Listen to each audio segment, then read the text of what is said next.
ओम शांति। आज 6/3/2025 की बाबा की मुरली का सार देखेंगे। आज की मुरली में बाबा कह रहे हैं, मीठे बच्चे, जैसे तुम आत्माओं को यह शरीर रूपी सिंहासन मिला है, ऐसे बाप भी इस दादा के सिंहासन पर विराजमान हैं, उन्हें अपना सिंहासन नहीं। तो आत्मा जो कि एक सूक्ष्म है, तो उसका सिंहासन भी जो है वो बहुत सूक्ष्म है।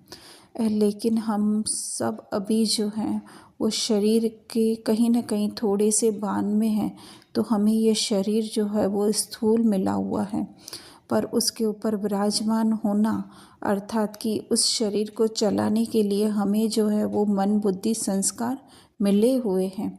तो आत्मा अपना प्रकाश जो है उस मन बुद्धि संस्कार के ऊपर डालती है, और वो जो वैसे एक्चुअल शरीर जो 99.99% जो स्पेस है वो हमें स्थूल लगता है, क्योंकि आत्मा ने उसको अपना प्रकाश दिया है, अपनी जान दी है। तो वही बाबा बोल रहे हैं। तो बाबा तो इस प्रकृति से परे हैं, तो वो तो कभी प्रकृति का तो आधार लेते हैं लेकिन उसके वश नहीं होते हैं। तो यहाँ पर जो है बाबा जो है वो ब्रह्मा बाबा का जो मन बुद्धि संस्कारों के द्वारा रचा हुआ शरीर है उस पर आकर के जो है वो विराजमान होते हैं, अर्थात कि अपना प्रकाश डालते हैं। फिर एक प्रश्न है, जिन बच्चों को ईश्वरीय संतान की स्मृति रहती है उनकी निशानी क्या होगी? तो बाबा उत्तर दे रहे हैं, उनका सच्चा लव एक बाप से होगा। ईश्वरीय संतान कभी भी लड़ेंगे झगड़ेंगे नहीं, उनकी कुदृष्टि कभी नहीं हो सकती। जब ब्रह्मा कुमार कुमारी अर्थात बहन भाई बने तो गंदी दृष्टि नहीं जा सकती। तो यहाँ पे दो बातें हैं। एक तो ईश्वरीय सच्चा बाप से लव होगा, अर्थात कि वो आत्मिक स्मृति में होगा, है ना। तो और दूसरा जो है वो ईश्वरीय संतान अर्थात उसके अंदर ईश्वरीय संस्कार होंगे। एक तो वो आत्मिक स्थिति में स्थित होगा, और अगर इस पाठ विश्व ड्रामा में पाठ बजा रहा है, ब्राह्मण का ही पाठ बजा रहा है, तो उसके अंदर जो है वो ईश्वरीय संस्कार होंगे। तो बाबा कह रहे हैं वो कभी लड़ेंगे झगड़ेंगे नहीं। कुदृष्टि अर्थात कभी भी उनका रोल का कॉन्शियस नहीं होगा। ज़रूरी नहीं है कि स्त्री पुरुष का बान कुदृष्टि है, वो तो है ही, लेकिन उसके साथ साथ अगर किसी को रोल के रूप में अगर हम लोग जज करते हैं कि ये ऐसा वो वैसा, तो वो भी जो है एक तरीके से कुदृष्टि हुआ। फिर गीत में बाबा कह रहे हैं, छोड़ भी दे आकाश सिंहासन। तो आकाश सिंहासन किसको कहा जा रहा है? स्थूल रीति से हम समझेंगे तो कोई बहुत ऊपर वस्तु है और उसको छोड़ करके आना है, पर आत्मिक स्थिति से हम देखेंगे तो बहुत ऊंची स्थिति है ना। बाबा जो हमेशा सदैव परम धाम में ऊंची स्थिति में रहते हैं, उसको छोड़ करके और कहीं ना कहीं जो है वो रोल को समझाने के लिए, रोल के बांध से निकालने के लिए रोल को समझाना है, तो उसके लिए जो है वो अपनी ऊंची स्थिति को छोड़ करके और आना है। फिर धारणा में बाबा कह रहे हैं, अपने ऊपर आप पे ही रहम करना है, अपनी दृष्टि बहुत अच्छी पवित्र रखनी है। मनुष्य से देवता बनाने, ईश्वर ने मनुष्य से देवता बनाने के लिए अडॉप्ट किया है, इसलिए पतित बनने का कभी ख्याल भी ना आए। तो पवित्र दृष्टि रखना अर्थात कि इस देह को भूलने का, पवित्रता अर्थात क्या, इस देह को भूलकर, रोल को भूलकर अपने को आत्मा समझने का, वो है पवित्र दृष्टि। तो रहम करना अर्थात कि अपनी मूल स्थिति में स्थित होना, वही सबसे बड़ा रहम है, और दूसरों को भी उस स्थिति से देखना रहम है। क्योंकि आज सब कहाँ पे दुखी हैं? अपने रोल में, अपने देह में भी दुखी है ना। तो रहम करना अर्थात उनसे छुड़ाना। फिर बाबा ने अडॉप्ट किया है, अर्थात कि अडॉप्ट किया है, या जिसको बाबा बोलते अपना बनाया है, अर्थात कि उसको अपना ज्ञान दिया है, तो वो उसी को बोलते हैं बाबा ने अडॉप्ट किया है। पतित बनने का ख्याल भी ना है, अर्थात कभी भी देहाभिमान में जाने का, देहबान में, रोल कॉन्शियस में जाने का ख्याल ना है। फिर दूसरा बाबा कह रहे हैं, संपूर्ण कर्मातीत अवस्था प्राप्त करने के लिए सदा उपराम रहने का अभ्यास करना है। इस दुनिया में सब कुछ देखते हुए भी नहीं देखना है, इसी अभ्यास से अवस्था एक रस बनानी है।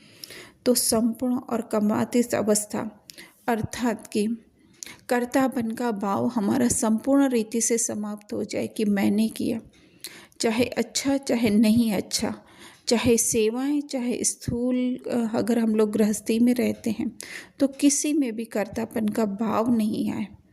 तो उसके लिए उपराम रहना है, अर्थात जो भी कर्म हो रहे हैं उससे उपराम रहना है कि वो कर्म ड्रामा में डायरेक्टर ने बनाए हैं, नोंद किए हैं, हमारी स्क्रिप्ट में डाले हैं, हम जस्ट रोबोट की तरह उसे प्ले करते रहें।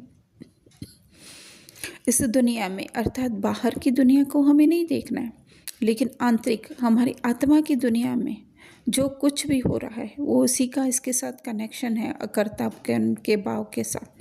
तो उससे जो है हमारी अवस्था एक रस अर्थात आत्मिक अवस्था बन जाएगी। फिर वरदान में बाबा कह रहे हैं, हर कदम में पद्मों की कमाई जमा करने वाले, सर्व खजानों से संपन्न व तृप्त आत्मा भव। तो कदम उठाना अर्थात क्या? संकल्पों का कदम। जब एक एक हमारा संकल्प जो है उस आत्मिक स्थिति में स्थित होगा, कर्म तो कर रहे हैं, संकल्प तो चल रहे हैं, लेकिन उस संकल्पों का अटेंशन हमें कहाँ डालने का है? हमारी आत्मिक स्थिति में। बुद्धि हमारी जब ये ध्यान रहेगा उसे को कि हम आत्मा हैं, ये तो जस्ट जो है वो स्क्रिप्ट अनुसार हमारे मन में संकल्प चल रहे हैं, तो ये संकल्प उठना भी जो है वो कदम उठाना है। और वही जो है वो पद्मों की कमाई, पद्मों की कमाई अर्थात क्या? कि हमारी आत्मिक स्थिति जो है वो मजबूत होगी। इसीलिए बाबा कह रहे हैं, अप्राप्त नहीं कोई वस्तु, ऐसे संस्कार हो। अप्राप्त नहीं कोई वस्तु का मतलब ये नहीं है हमारे पास सब चीज़ें आ जाएंगी या प्राप्त हो जाएंगी, लेकिन जो चीज़ों की हमें जो है आवश्यकता होगी तो उसके लिए हमें जो है वो संकल्प भी नहीं करना पड़ेगा। ऐसी अवस्था, क्योंकि वो अवस्था जो है संकल्प भी न करना पड़े, अपने आप आ जाए, वो जो है वो सत्युग की स्टार्टिंग की अवस्था है, जैसे बाबा 111 कहते हैं। तो वो बिना संकल्प किए हमारे पास वस्तु आ जाएगी, तो उसी का कहा जाता है अप्राप्त नहीं कोई वस्तु, ऐसे संस्कार हो, अर्थात वो सूर्यवंशी के 1 के संस्कार हों हमारे। तो वही बाबा कह रहे हैं, ऐसी तृप्त व संपन्न आत्मा बनेंगे तब भविष्य में अखूट खजानों के मालिक बनेंगे, अर्थात उस सूर्यवंशी राजधानी में जो अखूट है उसके हम मालिक बनेंगे, अर्थात मालिक होंगे, अर्थात कि मालिक को जैसे पहले भी अर्थ समझाया है कि ये नहीं कि वो उसको हम जैसे चाहें यूज़ करें, नहीं, लेकिन उसका जो है हमारे मन बुद्धि पर जो है वो असर नहीं होगा। फिर स्लोगन है, कोई भी बात में अपसेट होने के बजाय नॉलेजफुल की सीट पर सेट रहो। तो बातें कहाँ पे आती हैं? रोल में आती हैं, या हम कहें ये स्थूल में जब हम आते हैं, हमारी कॉन्शियसनेस स्थूल में आती हैं तो बातें आती हैं। तो उसको बाबा कह रहे हैं नॉलेजफुल की सीट पर। तो नॉलेजफुल की सीट कौन सी है? कि हम आत्मा जो है इन सब बातों से परे हैं, बाप समान हैं, संपूर्ण हम लोग परमात्मा के समान सर्वशक्तिमान हैं। तो उस सीट पर जब हम सेट हो जाएंगे तो उसी को ही बाबा कह रहे हैं कि अपसेट होने के बजाय नॉलेजफुल की सीट पर सेट रहो। और दूसरा, बाबा ने आज सूक्ष्म वतन का बहुत अच्छा जो है वो राज क्लियर किया है, और दूसरा कैसे सूर्यवंशी चंद्रवंशियों को अपना राज्य देते हैं वो भी आज की मुरली में बाबा ने स्पष्ट किया है। अच्छा, ओम शांति।